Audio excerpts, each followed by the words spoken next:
স্বামী বিবেকানন্দ বলছেন, এখন তো খুব চলছে যে কি ত্রিবেণী, যে ত্রিবেণীতে স্নান করলে অনেক অনেক কেউ কেউ করছে যে ওখানে এত কেন সমাগম হচ্ছে, এত কেন লোক যাচ্ছে, যে স্নান করলেই মুক্তির সাথে সাথে, এরকম এত লোকের কারণ কি, এসব বিভিন্ন প্রশ্ন উত্থাপিত হচ্ছে, পৌরাণিক কাহিনী বলে আলোচনা হচ্ছে, কিন্তু পেছনে যে কি তত্ত্ব রয়েছে তো এটা সাধারণ মানুষ বুঝবে না।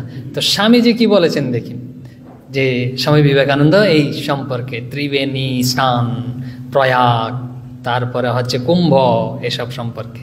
তো স্বামীজি গিয়েছিলেন 1890-এর প্রথম দিকে, জানুয়ারির প্রথম দিকে তিনি ওখানে প্রয়াগে গিয়েছিলেন। তো 21 তারিখ পর্যন্ত ছিলেন, 1890-এর 21 তারিখ পর্যন্ত তিনি প্রয়াগে ছিলেন। তো ওখানে ছিলেন সঙ্গমে, এরপরে তিনি চলে আসেন। তো তিনি তো ওখানে ধর্ম প্রসঙ্গ করেন, তপস্যা করেছিলেন কিছুদিন, ধর্ম প্রসঙ্গ করেন, এসব করে সময় অতিবাহিত করেছিলেন অন্যান্য লোকের সাথে। তো বলছে ত্রিবেণী স্নান করলে মুক্ত হয়। তো প্রথম কথায় আমরা স্বামীজির কথাই বলি, স্বামীজি কি বলছেন, স্বামীজির কথার উপর ভিত্তি করে স্বামীজি বলছেন, বলছে স্বামী বিবেকানন্দ ওই যথা সত্য জ্ঞান আনন্দ ত্রিবেণী, বলে যথা মানে হচ্ছে যেখানে, যেখানে সত্য জ্ঞান এবং আনন্দ, ত্রিবেণী, বেণী মানে কি, বেণী মানে হচ্ছে প্রবাহ, স্রোত, যে প্রবাহ হয়। ত্রিমানি হচ্ছে তিনটা প্রবাহ রয়েছে, তিনটা প্রবাহ হচ্ছে গঙ্গা, সরস্বতী, যমুনা, এই তিন প্রবাহ। তো স্বামীজি বলছেন তিনটা প্রবাহ কি, বলছে সত্য একটা প্রবাহ, আনন্দ একটা প্রবাহ, তারপরে হচ্ছে জ্ঞান একটা প্রবাহ।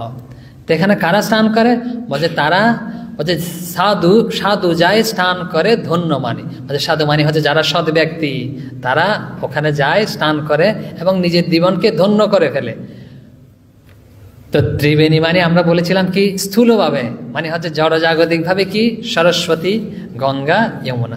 স্বামীজি কি বলছেন, বলছেন স্বামীজি হচ্ছে সত্য, সত্য মানে সৎ, জ্ঞান মানে হচ্ছে চিত, আনন্দ, সচ্চিত আনন্দ, এই তিনটা হচ্ছে প্রবাহ।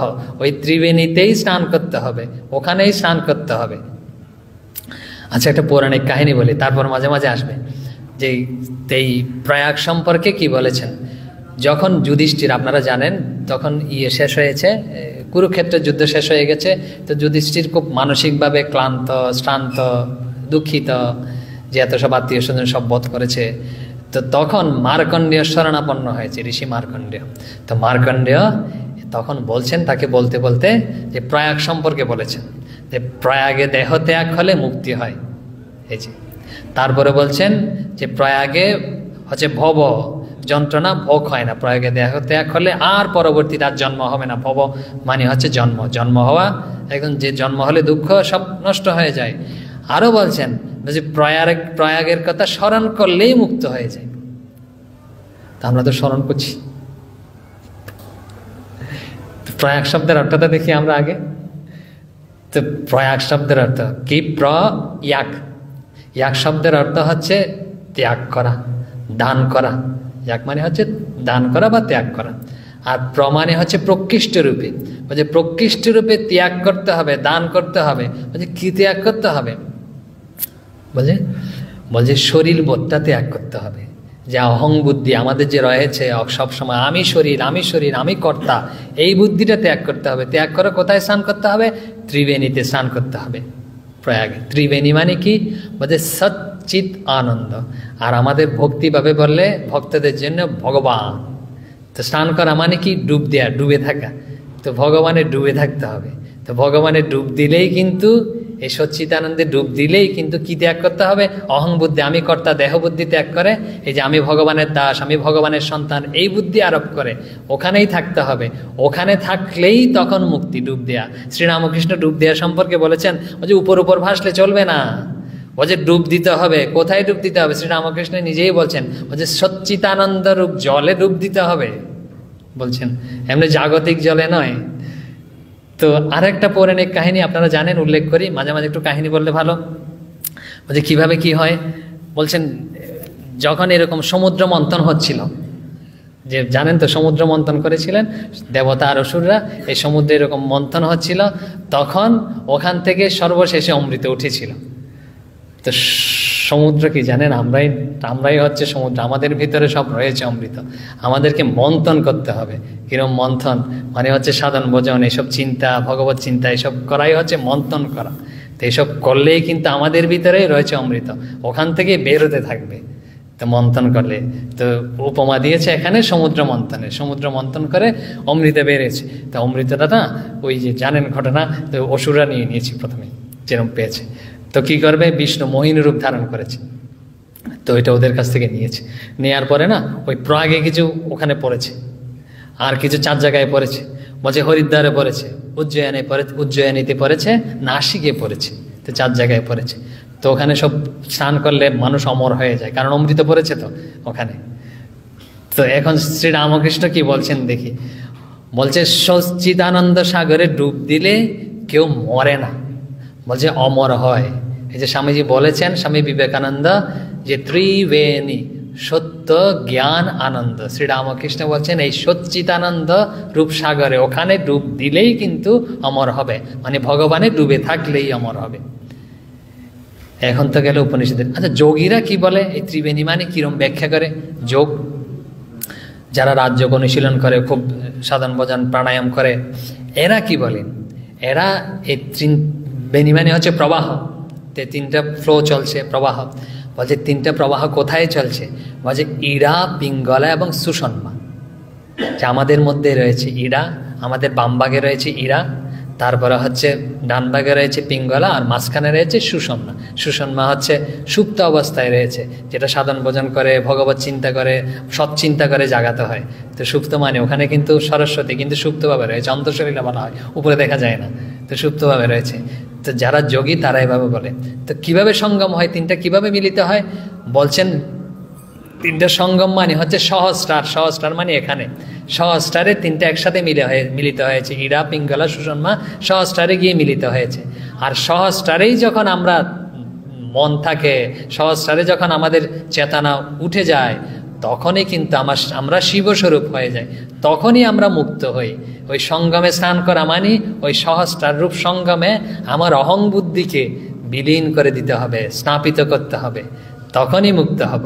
আচার্য শঙ্কর বলছেন, এটা তো গেল যোগ। যোগ আচার্য শঙ্কর কি বলছেন? বলছে কি ব্রহ্মাই জগৎ সৃষ্টি করেন, বিষ্ণু পালন করেন, আর কি মহাদেব হচ্ছে সংহার করেন। কি শক্তিতে করেন?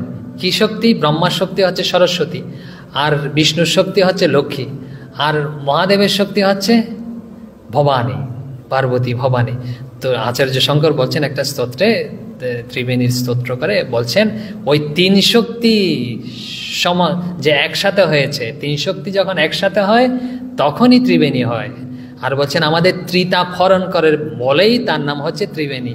বলছে ত্রিতাপ মানে কি? আদি দৈবিক, আদি ভৌতিক, আধ্যাত্মিক, 3 ধরনের দুঃখ আছে আমাদের। আমরা ব্যাখ্যা করে বলছি না, আপনারা জানেন অনেকে, জগতের সব যত ধরনের দুঃখ আছেন আমাদের, সবগুলোই 3 ধরনের দুঃখের মধ্যেই পড়ে যায়। আদি দৈবিক মানে হচ্ছে দেবতাদের কাছ থেকে যে দুঃখ আসে, বৃষ্টি, অমুক সমুক। আদি ভৌতিক, মশা কামড়ে দিয়েছে, যে তাহলে যে দুঃখ হলো। আর হচ্ছে আধ্যাত্মিক মানে নিজে থেকে যে দুঃখ উৎপন্ন হয় মানসিকভাবে, বিভিন্নভাবে। এই 3 ধরনের দুঃখই নাশ করে বলেই তার নাম হচ্ছে ত্রিবেণী। এখন আরেকটা গল্প বলি, ঘটনা। আচ্ছা, তত্ত্বটা শেষ করিনি, যে সাংকরা কিভাবে বলে, সাংকরা কি দেখে? সাংকরা যে জগতের সৃষ্টি হয়েছে না, 3 গুণ থেকেই সৃষ্টি হয়েছে, সত্য, রজ, তম, এই 3 গুণ থেকেই জগতের সৃষ্টি। আর 3 গুণ যখন সাম্য অবস্থায় থাকে তখন জগৎ লয় হয়ে যায়, লীন হয়ে যায়। আর এটা যখন সমষ্টিভাবে বলি ঘটে তখন বলি সমষ্টি প্রলয়। আর যখন বেষ্টি মানে হচ্ছে একজনের ক্ষেত্রে যখন ঘটে তখন এটাকে সুষুপ্তি বলি। একদম ডিপ, আমাদের যেমন আমরা রাত্রে যখন ঘুমাই না, তখন গভীর ঘুমে আচ্ছন্ন হই, তখন কি আমাদের কাছে জগৎ টগৎ থাকে? কেউ যদি নাড়া দিলে আমরা বুঝতে পারি না। ওই একদম যখন সুষুপ্তিতে যাই তখন জগৎ লয় হয়ে গেছে। আর এই যে 3টা সঙ্গম হয়েছে, সত্য, রজ, তম, যখন সাম্য অবস্থায় হয়েছে, ওখানে কি করতে হবে? লয় করতে হবে। কি লয় করতে হবে? যে অহং, আমার অহং কিন্তু তখনও রয়ে যায়, সুষুপ্তিতে অহং রয়ে যায়, যে আমি এই বোধ হয়, আমি খুব ভালো ঘুমিয়েছিলাম, খুব আনন্দ অনুভব করেছি, ঘুম থেকে জেগে খুব ফ্রেশ লাগছে, আমি কিন্তু ঘুমের মধ্যে কিছুই জানতে পারিনি, অজ্ঞ। আমি বোধ হয়, ওই আমিটাকেও যখন আমি ডুবিয়ে দিতে পারবো তখনই কিন্তু আনন্দ অনুভব হবো, ঠিক স্নান হবে, ভগবত উপলব্ধি হবে। এই হচ্ছে অহং ডুবিয়ে দেয়া। এই হচ্ছে সুশুদ্ধিরূপ ত্রিবেণীতে আমাদের যে অহংকে স্থাপিত করতে হবে, ডুবিয়ে দিতে হবে শ্রীরামকৃষ্ণের কথা অনুযায়ী। তাহলে একটা ঘটনা বলি যেটা প্রচলিত রয়েছে গল্প। এই যে আমরা বারবার বলছি ত্রিবেণীতে স্নান করা, তো পার্বতী জিজ্ঞেস করছে, ভবানী মহাদেবকে জিজ্ঞেস করছে, আচ্ছা এই এত লোক, লাখ লাখ কোটি কোটি লোক যে স্নান করছে, সবাই কি মুক্ত হয়ে যাবে? তখন মহাদেব বলছে, চলো তোমাকে একটা বুদ্ধি শিখিয়ে দিই। আপনারা হয়তো এই ঘটনা শুনে, পৌরাণিক কাহিনীগুলো তো প্রচলিত রয়েছে, শুনেছেন হয়তো, তো একটা বুদ্ধি শিখিয়ে দিই। তো কি বুদ্ধি বলছেন, আমি না ওখানে গিয়ে সাধারণ মানুষের মতো মরার মতো শুয়ে থাকবো। আর ভবানীকে শিখিয়ে দিচ্ছে মহাদেব, আর তুমি কি করবে, তুমি কান্না করবে, কাঁদবে যে আমার স্বামীকে বাঁচিয়ে দাও, আমার স্বামীকে বাঁচিয়ে দাও, এসব বলে কান্না করবে। বলছে তারপরে কি করবে, তারপরে ওখানে গিয়ে হবে। তো তারা চলে এসছে দুজন, গিয়ে একজন তো শুয়ে রয়েছে একদম মরার মতো, তারপরে পার্বতী তো সাধারণ মহিলার রূপ ধরে কাঁদছে, বলছে আমার স্বামী মরে গেছে, আমার স্বামী মরে গেছে, তো চিৎকার করে বিলাপ করে করে কাঁদছে। তো বলছে কিন্তু বাঁচার একটা ইয়ে আছে। বলছে কি? বলছে আপনারা চাইলে আমার স্বামীকে বাঁচিয়ে দেবেন। বলছে তাই নাকি, তাই এখন বাঁচিয়ে দিই। বলছে একটা শর্ত আছে। বলছে আপনারা যদি স্নান করছেন, যে ত্রিবেণীতে স্নান করছেন, তো স্নান করলে তো সব পাপ মুক্ত হয়ে যায়। তো যেই স্নান করে উঠবেন, উঠে এসে আমার স্বামীকে স্পর্শ করে দিলেই আমার স্বামী জীবিত হয়ে যাবে। তো বলছি তাহলে তো একদম সোজা কথা, আমি গিয়ে স্নান করেছি, তবে মনে বিন্দু মাত্র সন্দেহ রাখা যাবে না যে আমি স্নান করার সাথে সাথেই মনে করতে হবে যে আমার সব পাপ নষ্ট হয়ে গেছে। কারণ মনে যদি বিন্দু মাত্র পাপ ভাব থাকে, তাহলে আমার স্বামীকে স্পর্শ করলে যে স্পর্শ করবে সেই মরে যাবে। তো এই যখন এই সত্য যখন দিয়েছে, যারা এগিয়ে এসেছিল না, তারা তো 10 হাত পিছিয়ে গেছে। বোঝে ওরে বাবা। তো এর মধ্যে একজন চুল টুল এলোমেলো, অমুক সমুক, তো এসে বলছেন, মা আমি তোমার স্বামীকে বাঁচিয়ে দিচ্ছি। এরকম বলে চুপ করে গিয়ে স্নান করেছে, স্নান করে ডুব দিয়ে এসে স্পর্শ করেছে। তো স্পর্শ করার সাথে সাথেই তো মহাদেব নেই, বেঁচে গেছে, উদাও হয়ে গেছে। তো ভবানীও চলে গেছে, আর ওই লোক তো আনন্দে লাভ হচ্ছে, কারণ ওর তো পরমানন্দ লাভ হয়ে গেছে, সাক্ষাৎ শিবকে স্পর্শ করেছে। কি বুদ্ধিতে স্পর্শ করেছে? বলছে আমি পাপ মুক্ত হয়ে গেলাম সাথে সাথে। তো এই বুদ্ধিতে আমরা যখন তীর্থগুলো করি না, তখন এই বুদ্ধি রাখতে হবে, এই করেছি, যা করে ফেলেছি, আর জীবনে করব না, যে সব আমি মুক্ত হয়ে গেলাম, এই বুদ্ধি দৃঢ় থাকতে হবে। যেমন শ্রীরামকৃষ্ণ ঘটনা বলতেন, কি বলতেন? শ্রীরামকৃষ্ণ বলছেন, আমরা যখন গঙ্গা স্নান করি না, তখন গঙ্গাতে যখন নামি, তখন পাপগুলো না আমাদের মাথার উপর থেকে, সব কাঁধের উপর থেকে সব গাছে গিয়ে চাপে। কারণ গঙ্গায় তো পাপ নামতে পারবে না, আমরাই নামতে পারবো। তো গাছের উপর গিয়ে সব চেপে বসে। তো চেপে বসে আবার যখন আমরা গঙ্গা স্নান করে উঠে আসি, ওগুলো লাফিয়ে আবার আমাদের ঘাড়ের উপর এসে চাপে। তেমন চাপলে হবে না, এই বুদ্ধি রাখলে হবে না, শ্রীরামকৃষ্ণের কথা। তো মার জীবনেও ঘটনা আছে এরকম। মা জগন্নাথকে দর্শন করতে গেছে, পুরীতে গেছে জগন্নাথ দেবকে দর্শন করতে। তো গিয়ে একদম ভাবে আপ্লুত, জগন্নাথকে যেই দর্শন করবে সেই মুক্ত হয়ে যাবে। তো মা বলছেন, আহা বেশ, এত লোক মুক্ত হয়ে যাবে, হাজার হাজার লোক দর্শন করছে, সবাই মুক্ত হয়ে যাবে, আমাদের শ্রী শ্রী মা শারদা। তো আবার এরা তো জগৎমাতা, তো মনে প্রকৃত সত্যটা আবার প্রতিভাত হয়েছে। তো তিনি একটি পরেই নিজের মন থেকেই দেখতে পাচ্ছেন, না, যে যারা বাসনা শূন্য হবে, এই তারাই 2-1 মাত্র মুক্ত হবে, সবাই হবে না। কিন্তু তাহলে বাসনা শূন্য হতে হবে। যে আমি ডুব দিলাম আমার অহংবোধকে, শ্রীরামকৃষ্ণ বলেছেন, স্বামীজি বলছেন কোথায়, সচ্চিদানন্দে ডুব দিলাম, আমার অহংকে বিলীন করে দিলাম, ভগবত অহংে পরিণত করলাম। আমার কোনো কর্তা বুদ্ধি নেই, যে তিনি একমাত্র কর্তা, তিনি আমাকে যে রূপ চালাচ্ছেন, আমি চলছি, আমি যন্ত্র মাত্র। এই বুদ্ধি যখন আসবে তখনই মুক্ত হবে। আচ্ছা, তাহলে কি আমরা এই ত্রিবেণী স্নানের নিষেধ করি? তা নয়, কিন্তু আপনারা উল্টো ভাববেন না যে উল্টো সমাজটি নাম হয়ে যাবে তখন, তা আছে তো উল্টো ভাববেন না। কিন্তু আমরা বলছি যে তীর্থাদি, এই স্নান, এগুলো কিভাবে করতে হয়, যে ভগবত ভাব নিয়ে, টিকটিক ভাব নিয়ে, আদর্শ নিয়ে, স্বামীজি যেরম বলেছেন, স্বামী বিবেকানন্দ, শ্রীরামকৃষ্ণের যেরম ভাব, শ্রী মায়ের যেরম ভাব, ওই ভাব নিয়েই কিন্তু এইসব করতে হয়, তখনই টিকটিক ফল লাভ হয়। যে আমি ওখানে কি বলে অনেক সময় বনভোজন করতে যাবো, অনেকে তো ব্যবসাও করছে, ব্যবসা করতে, তাহলে কিন্তু হবে। তাহলে থাক। ওম শান্তি শান্তি শান্তি, হরি ওম তৎসৎ। শ্রীরামকৃষ্ণার্পণমস্তু।